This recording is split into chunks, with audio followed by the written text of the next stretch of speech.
Fala pessoal do Mob Geek, tudo certo? Hoje eu vou falar um pouquinho para vocês a respeito de design responsivo. Muito tem se falado sobre responsive web design, responsividade, o que deve ser feito, o que não deve ser feito, quais são as formas, as melhores práticas para você fazer o seu site responsivo. Enfim, vamos tentar entender um pouquinho, um conceito introdutório do que diabos é isso. Design responsa, porque afinal de contas a era do desktop já era, não faz muito tempo, mas o desktop cada dia mais perde espaço no mercado. Por que eu digo isso? Até pouco tempo atrás, que tipo de ferramenta você usava para acessar a web? 90% dos casos, isso aí, um PC, uma CPU, um monitor relativamente grande, há algum bom tempo já, mas hoje a coisa mudou bastante. A web é muito mais do que isso. Você acessa hoje a web do teu celular, independentemente de ser iOS, Android, Windows Phone. Você tem os tablets crescendo cada vez mais no mercado. Você tem TV, e aqui você também consome conteúdo da web on demand o tempo todo, uma tela muito grande. O seu conteúdo precisa estar disponível, precisa estar adaptado a isso. Até em geladeira o pessoal está colocando telas onde você pode, por exemplo, ter acesso a receitas, previsão do tempo, se você antes de sair de casa tomando café da manhã, se você precisa levar o seu guarda-chuva ou não. Então a gente tem que estar atento para poder disponibilizar conteúdo em todos esses formatos de internet, vamos chamar assim. E isso exige adaptação. Que tipo de adaptação que eu menciono aqui? Uma adaptação profissional e dos projetos. Para que a gente possa adaptar os projetos, a gente precisa de crescer profissionalmente e entender os mecanismos que a gente vai usar para poder transformar sites anti-estáticos em sites responsivos. Mas antes disso é importante a gente entender o conceito até para poder analisar quando é necessário fazer um design responsivo e quando não é. Enfim, vamos parar de blá blá blá, vamos ver alguns exemplos. Um exemplo bem bacana, repara que nesse site aqui, deixa eu poder redimensionar essa janela, você tem elementos, essas imagens aqui, você tem um menu, e quando você faz o resize dessa janela, ou diminui o tamanho dela, repara que as imagens vão diminuindo de tamanho cada vez mais, e aqui, a partir daqui você começa a ter mudanças um pouco mais radicais. Olha só como é que o menu está se adaptando, ficando cada vez menor, e olha só o que aconteceu. Você já tem uma versão mobile, ou seja, você tem uma versão com um menu completamente enxuto, vindo em cima do texto, e uma única coluna de texto com as imagens pequenas embaixo. Então, se você acessar esse site do seu celular, você vai ver esse tipo de disposição. Se você acessa do seu desktop ou do teu iPad, do teu Android, enfim, você vai receber a melhor forma de ler aquele conteúdo, de consumir aquele conteúdo na resolução do seu dispositivo. Aqui a gente tem um outro exemplo do Stop Press, aqui com a resolução bem grande. Aqui eu chamo a atenção para esse menu em amarelo aqui ao lado. Repara que quando eu redimensiono esse navegador, olha só o que aconteceu com o menu. Ele estava do lado esquerdo e ele foi para cima do conteúdo do site. Se eu continuo redimensionando essa janela, todo o conteúdo vai se adaptando. Repara que, olha aqui, tem uma coluna no meio de últimos comentários, que quando eu diminuo mais a janela, ela some. Na verdade ela não sumiu, ela foi lá para baixo. E não para por aí. Você pode vir diminuindo mais o site, que você vai conseguir ver o que? Uma versão, tá aí, uma versão mobile dela, uma versão que pode ser vista do seu smartphone. Uma única coluna, textos, um conteúdo mais enxuto, uma forma mais um pouco espartana de apresentar o conteúdo, justamente devido à falta de espaço. Aqui uma ótima referência, aqui o The Next Web. Você tem, peço atenção aqui a essa barra de últimas notícias ou mais populares, que quando você redimensiona a janela, olha o que vai acontecer. Ela diminui e você continua redimensionando, ela some. Então, de repente, tem alguns conteúdos que são importantes serem mostrados para quem está na versão em desktop, mas não são extremamente importantes para serem mostrados para quem não está, ou então quem acessa de um smartphone ou de alguma coisa assim, de um dispositivo menor, vai receber o conteúdo que o editor considera mais importante, e caso ele esteja num desktop, aí sim ele vê o conteúdo completo. No caso do Brian James aqui, que é um designer gráfico, ele optou por não adaptar o conteúdo eternamente, vamos dizer assim. Ele resolveu por, exemplificando, ele tem uma certa responsividade, repara que a imagem de background vai diminuindo, mas chega a um ponto que ele fala, pera aí, para de me apertar. Para você visualizar esse site, seu navegador precisa ter um certo tamanho. Então, redimensione-o.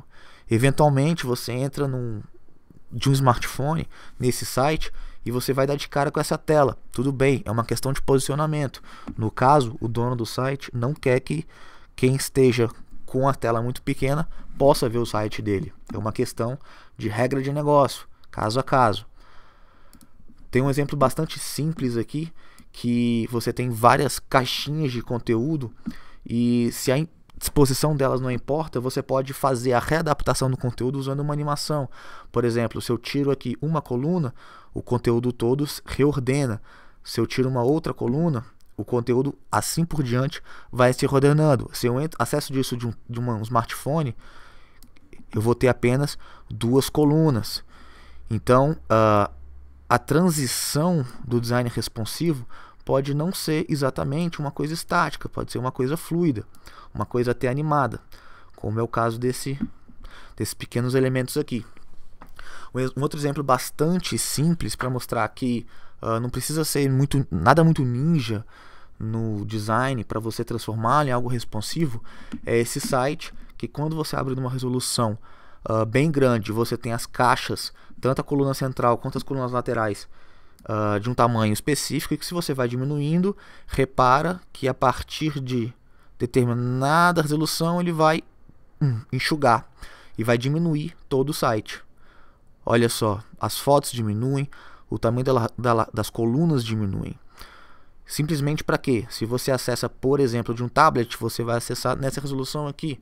Então você consegue ver o conteúdo, não fica vazando, por exemplo, essa barra lateral aqui da direita, para o cara ter que ficar fazendo scroll para um lado e para o outro o tempo todo para poder ler o que está escrito ali dentro. Enfim, tem milhares de exemplos como esse. Esse site aqui é muito bacana, de Media Queries, mediaquery.es, que tem vários exemplos muito legais, sempre atualizado, mostrando exemplos de sites responsivos, todos muito bem feitos, diga-se de passagem. Então, assim, All the Next Web aqui, que a gente falou dele. Então, tem muita coisa bacana. Como referência, é uma ótima fonte. Eu indico dar uma navegada depois. Voltando aqui para a nossa apresentação, eu queria saber se você ficou empolgado. É muito bacana realmente você ver um site responsivo. É um nível de interatividade mais avançada do que a gente estava acostumado a ver até pouco tempo atrás. Então é normal que a gente queira abraçar esse universo e fazer sites responsivos e implementar isso nos nossos próprios projetos. Eu tenho uma coisa a dizer para você. Se você está pensando isso, que já sei, todos os meus sites serão responsivos a partir de agora. Eu tenho a dizer, calma aí. Por quê? Não é uma questão de moda. Design responsivo é decisão de negócio. O que isso significa? Significa que para você fazer uma implementação de um design responsivo, dependendo do projeto, pode ser que aumente muito o custo do projeto. E dependendo da entrega que você queira fazer, do seu cliente, enfim, da sua disponibilidade de desenvolvimento, pode ser que valha a pena fazer um design responsivo, pode ser que não valha. De repente vale a pena fazer uma versão mobile, que é uma coisa que algumas pessoas são contra, mas enfim, tem que ser analisado caso a caso. Não dá para criar uma receita de bolo. A pergunta que você precisa sempre fazer é: se você precisa realmente de um layout responsivo, sempre faça essa pergunta. E para você ter essa resposta com o mínimo de embasamento, você tem algumas ferramentas que você pode usar. Métricas analíticas, enfim, pesquisa de mercado que você pode fazer, definição de público-alvo, que tipo de dispositivo seu público-alvo usa para consumir o teu conteúdo, fazer alguns testes de usabilidade. Às vezes você está fazendo a versão mobile que é responsiva, ela se encaixa no smartphone, mas ela não tem usabilidade nenhuma, então tem que focar para fazer uma coisa funcional.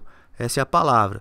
A funcionalidade tem que ser bacana, tem que atender o usuário. As transições têm que ser fluidas.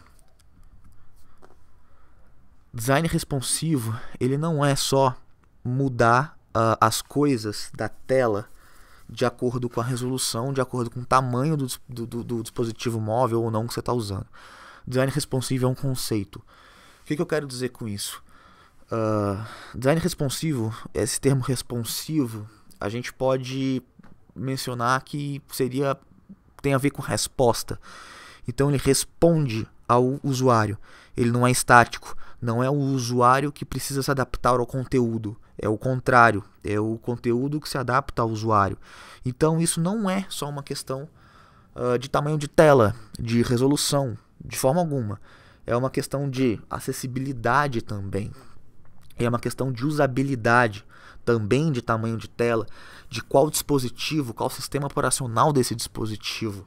E o mais importante, listado aqui por último, que eu estou mencionando nesse vídeo, que é resolução. Eu quero me ater ao item resolução, porque eu acho que é o primeiro item que deve ser levado em consideração, porque é o mais evidente. Vários tamanhos de tela diferentes, de um iPhone, de um Android, de um iPad, de um outro tablet, de um notebook ou de um desktop com a tela de 27 polegadas. Resolução é a chave atualmente para você começar fazendo um bom design responsivo. E as famosas Media Queries, vou explicar o que são a principal ferramenta hoje utilizada para transformar as suas telas em questão de resolução responsivas. Mas o que diabo são Media Queries? É só, única e exclusivamente, isso aqui. Você que entende um pouco de HTML consegue ver que nada mais é do que uma importação de uma folha CSS com um atributo a mais. Media igual screen and, você consegue ver uma largura máxima, ou seja, para uma tela de largura máxima até 1199 pixels, marcado ali em azul, eu tenho uma folha CSS. No caso, eu estou chamando a pequena resolução.css. Agora, se eu redimensionei a janela, se eu estou acessando esse site de um monitor muito grande, eu tenho uma outra chamada, chamando a tela com a largura mínima de 1200 pixels, ou seja, a partir de 1200 pixels até eternamente para cima, vamos dizer assim, eu vou chamar uma outra folha de estilo que é a grande resolução.css. Algumas coisinhas que você tem que prestar atenção. Não é fazer dois CSS diferentes para tela e ponto final. Tem que levar em consideração funcionalidade. Então, por exemplo, a famosa pseudoclasse hover, muito utilizada em desktop. Lembre-se, dedo não é mouse. Então, se você está num smartphone, por exemplo, com uma tela touch, você não tem um dispositivo apontador, você não tem um cursor. Então, não adianta fazer firula, vamos dizer assim, usando hover, usando mouse over, porque aquilo ali só vai responder no clique, porque afinal de contas você não tem um cursor rodando ali no smartphone, num tablet toda hora. Outra coisa, o comportamento das pessoas com o dedo é relativamente diferente do mouse. O famoso drag and drop, que é difundido até certo ponto, mais nos sistemas operacionais e menos no navegador, é extremamente bem difundido nos tablets, por exemplo. Então, se você está implementando, por exemplo, um carrossel, um plugin em JavaScript que faça um slider, alguma coisa desse tipo, você tem que levar em consideração que o usuário do tablet, ele não vai querer clicar numa setinha para mudar o slide. Ele vai querer clicar e arrastar, que é o que ele está acostumado a fazer. Então tem que levar em consideração todas esses detalhes quando você for escolher plugins para utilizar ou quando for desenvolver coisas do zero. Tá a fim de mergulhar mais fundo nessa brincadeira? Tô aqui falando de plugin, tô aqui falando de JavaScript, mas vamos trabalhar alguns exemplos, mostrar alguns exemplos para que você possa dar uma pesquisada e de repente usar essas coisas no seu projeto. Por exemplo, Adaptive Images. Olha só que bacana. Adaptive-images.com. Nada mais é do que uma forma de você pegar essa imagem grande aqui e fazê-la diminuir responsivamente, vamos dizer assim, de acordo com o redimensionamento da janela. Olha só que legal. Levando em consideração que o site também é responsivo, né? Não é só a janela. É tudo muito bem feito. Aí você pode me dizer: ah, mas o CSS já faz isso. Faz, concordo plenamente. Agora, lembre-se que nem sempre essa transição é fluida, principalmente quando se leva em consideração os diferentes navegadores. Então imagina o IE7 ou IE8, por exemplo, Internet Explorer, fazendo esse redimensionamento. Ele pode quebrar, ele pode pixelizar essa imagem. Então é sempre bacana você usar uma biblioteca JavaScript para fazer esse tipo de interação. Além do Adaptive Images, você tem, por exemplo, o Suzy Grids. O que é o Suzy Grids? Todo designer está familiarizado com algum sistema de grids, como 960.js, que muita gente usa. Antigamente o Blueprint também tinha uma boa fatia de mercado. Agora, você tem grids responsivas hoje. O Suzy Grids é um bom exemplo disso. Você pode... Enfim, eu não vou entrar muito a fundo, mas quem quiser ter uma ideia, eu vou colocar todos os links desses plugins, desses projetinhos e dos exemplos abaixo aqui da descrição do vídeo, aqui no MobGeek, para você poder dar uma navegada e de repente até dar uma testada nos seus próprios projetos e brincar um pouquinho.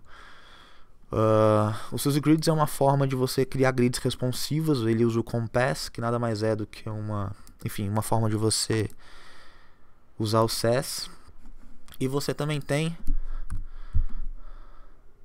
a galeria.io, que é uma galeria de imagens responsiva. Vou mostrar aqui para vocês. Olha só que bacana.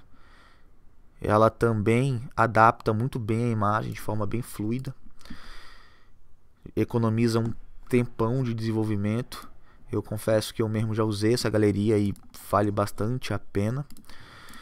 Enfim, existem milhares de dispositivos, plugins, JS escritos, já responsivos, já estáveis, funcionando muito bem, cross-browser, e vale a pena dar uma pesquisada neles. Enfim, a gente você deve ter percebido até agora dentro do browser. A gente está aqui no Google Chrome, não saiu em momento algum, e de repente você ficou curioso com as animações desse vídeo. Muito bem, também é uma biblioteca JavaScript. O nome dela é Impress.js. E essa biblioteca, além de vários fatores que tornam ela bastante interessante, ela também é responsiva. É isso, galera. Pretendo no próximo vídeo falar mais a fundo das media queries, de repente sair aqui do browser e ir um pouco para o código, mostrar linha a linha quais são as melhores práticas, como fazer para a gente efetivamente colocar esses sites responsivos no ar e começar a brincar com mais termos técnicos, vamos dizer assim. Então, continue ligado aí no MobGeek, que daqui a pouco está saindo o próximo vídeo. E é isso, pessoal. Valeu, obrigado. Tchau, tchau.